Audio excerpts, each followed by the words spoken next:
Assalamualaikum warahmatullahi wabarakatuh. Wabarakatuh. Kepada yang terhormat Bapak Uminuha MSI selaku dosen pembimbing mata kuliah Ekonomi Makro Islam dan teman-temanku semua yang saya sayangi dan saya banggakan. Perkenalkan, aku dari kelompok 9 yang beranggotakan Diajeng Tata Novianti Ramadhani NIM 29, Aska Nurul A'la NIM 31, Khairul Hidayat NIM 32, dan saya sendiri Siti Alidia NIM 30. Di sini kami akan presentasikan hasil kerja kelompok kami, yaitu review jurnal ekonomi makro Islam yang berjudul Apakah Dana Zakat Dapat Mempengaruhi Tingkat Kemiskinan? Studi Kasus Provinsi Sumatera Barat. Langsung saja untuk pemateri pertama, saya persilahkan untuk memaparkan materinya. Baik, terima kasih. Hasil dari review jurnal berjudul Apakah Dana Zakat Dapat Mempengaruhi Tingkat Kemiskinan pada Studi Kasus di Provinsi Sumatera Barat. Hasil dari penelitian menunjukkan bahwa dana zakat dan pertumbuhan ekonomi memiliki dampak negatif yang signifikan terhadap tingkat kemiskinan. Penelitian ini memberikan perspektif pada bahwa peran dana zakat dan Penelitian ini memberikan perspektif pada bahwa peran dana didistribusikan kepada masyarakat memungkinkan partisipasinya dan berhasil mengurangi tingkat kemiskinan. Sehingga dana zakat mampu menjadi strategi utama untuk mengurangi tingkat kemiskinan. Bagian dari abstrak yang disajikan oleh penulis sudah menggunakan dua bahasa, yaitu bahasa Indonesia dan bahasa Inggris atau bahasa internasional. Dan juga menggunakan keyword dengan 3 kata kunci yang sudah cukup menjangkau semua topik pembahasan dalam jurnal ini. Secara keseluruhan, isi dari abstrak atau bagian pendahuluan ini langsung menuju ke topik pembahasan yang dibahas dalam jurnal ini, yang menjadikan pembaca menjadi mudah mengetahui isi jurnal. Tujuan dari penelitian ini telah dijelaskan dan dapat dipahami dengan mudah, yaitu menganalisis apakah dana zakat dapat mempengaruhi tingkat kemiskinan di Provinsi Sumatera Barat. Materi selanjutnya saya persilahkan kepada pemateri kedua. Selanjutnya ada metode penelitian. Dalam penelitian ini, penulis menggunakan metode penelitian yang dapat digunakan untuk menguji pengaruh jumlah dana zakat dan pertumbuhan ekonomi pada Provinsi Sumatera Barat terhadap tingkat penduduk miskin sebagai berikut. Yaitu yang pertama ada unit analisis. Unit analisis penelitian ini adalah Badan Amil Zakat atau Basnas. Populasi penelitian adalah Basnas yang ada di seluruh kabupaten atau kota di Sumatera Barat. Sampel penelitian melibatkan 18 Basnas kabupaten atau kota di Sumatera Barat. Yang kedua ada variabel penelitian. Variabel dependen atau Y, tingkat penduduk miskin yang diteliti sebagai presentasi jumlah penduduk miskin yang memiliki rata-rata pengeluaran per kapita per bulan di bawah garis kemiskinan.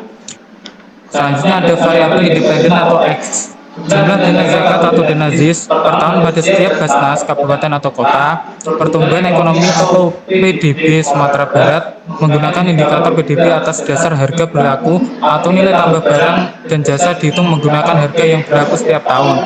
Yang ketiga ada metode analisis. Data dianalisis menggunakan analisis regresi berganda. Uji asumsi klasik dilakukan untuk memastikan kualitas model regresi, termasuk uji normalitas, uji multikolinearitas, uji autokorelasi, hipotesis diuji menggunakan uji secara parsial atau uji T, simultan atau uji F, dan koefisien determinasi atau R2. Selanjutnya saya serahkan pada pemateri selanjutnya. Kemudian yaitu bagian kesimpulan. Dalam kesimpulan yang dilakukan oleh peneliti, peneliti menyimpulkan bahwa distribusi dana zakat oleh Basnas, Badan Amil Zakat Nasional di Sumatera Barat, terbukti efektif dalam mengurangi tingkat kemiskinan. Penyaluran dana zakat yang konsisten dan tepat sasaran kepada masyarakat telah menunjukkan hal yang positif dalam mengurangi kemiskinan di wilayah tersebut. Di daerah Sumatera Barat, zakat memiliki potensi besar untuk mengatasi masalah kemiskinan. Faktor ini didukung oleh kesadaran dan kepatuhan masyarakat muslim Sumatera Barat dalam membayar zakat sesuai dengan ajaran agama.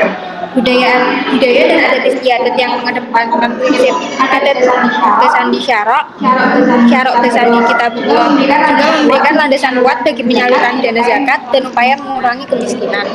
Kemudian referensi dan sumber dalam jurnal ini berjumlah 29 referensi dari sebuah penelitian. Hal tersebut sudah tepat dengan pertimbangan yang pertama sesuai dengan topik yang dibahas sehingga membantu memperkuat penelitian yang penulis lakukan.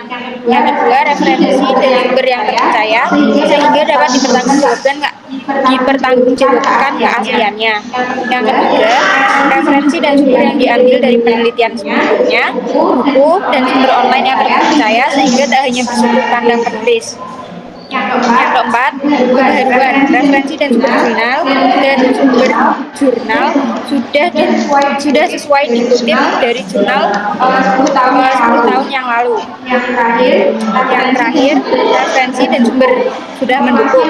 Informasi yang disajikan sesuai dengan jurnal penelitian yang telah dikutip. Materi selanjutnya akan disampaikan oleh Mbak Vivi. Baik, selanjutnya yaitu komentar dan saran. Nah, dari jurnal ini terdapat kelebihan serta kekurangannya.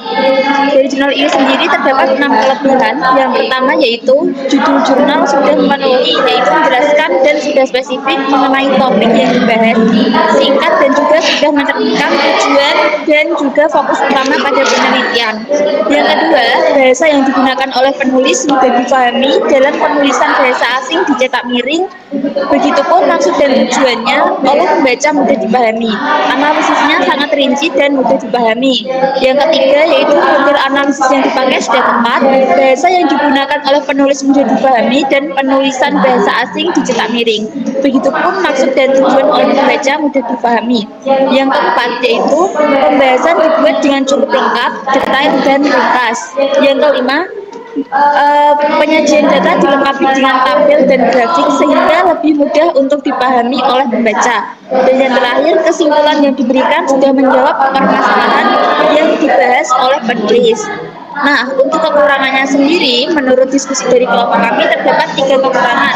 Yang pertama, terdapat kata bahasa asing yang tidak ditulis dengan huruf miring. Yang kedua, metode penelitian juga sulit dipahami oleh pembaca. Yang ketiga, dalam penulisan hasil kesimpulan dan saran hampir sama. Nah, untuk sarannya sendiri kepada jurnal ini yaitu sebaiknya dalam penulisan bahasa asing menggunakan huruf miring untuk pembeda. Dan yang kedua, metode penelitian sebaiknya ditulis menggunakan kalimat yang mudah dipahami, singkat dan juga jelas. Jika menggunakan teknik pengumpulan data sebaiknya ditulis kapan waktu pelaksanaannya. Nah, sekian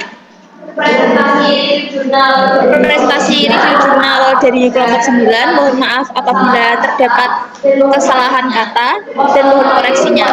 Wassalamualaikum warahmatullahi wabarakatuh. Waalaikumsalam warahmatullahi wabarakatuh.